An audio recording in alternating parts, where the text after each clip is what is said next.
প্রায় ৩ লক্ষ টাকার ইয়াবা ট্যাবলেট সহ 2 কারবারিকে গ্রেপ্তার করল এসটিএফ। ধৃতদের আজ পুলিশি হেফাজতের আবেদনে মালদা জেলা আদালতে পেশ করা হয়েছে। গোপন সূত্রে খবর পেয়ে এসটিএফ এর একটি দল মালদা টাউন স্টেশন সংলগ্ন এলাকায় হানা দেয়।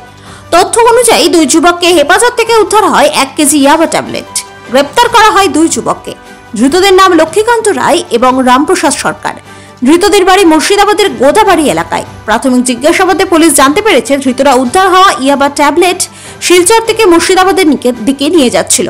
সেখান থেকে তা বাংলাদেশে পাচারের ছক কষেছিল ধৃতরা। উদ্ধার হওয়া ইয়াবা ট্যাবলেটের আনুমানিক বাজার মূল্য 3 লক্ষ টাকা।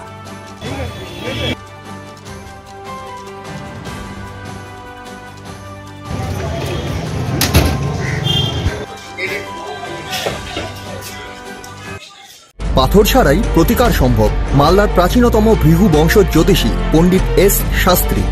দাম্পত্য সমস্যা, বিবাহে বাধা, ব্যবসায় অবনতি, পরীক্ষায় অকৃতকার্যতা, ভাগ্য গণনা, কোষ্ঠী বিচার, ঠিকুচি গোষ্ঠী এবং মৃত্যু ছাড়া সকল সমস্যার সমাধানের জন্য যোগাযোগ করুন জগদম্বা জ্যোতিষ কেন্দ্র, বিবেকানন্দ স্কুলের পাশে, মালদা। মোবাইল 09733027832 অথবা 09332056956।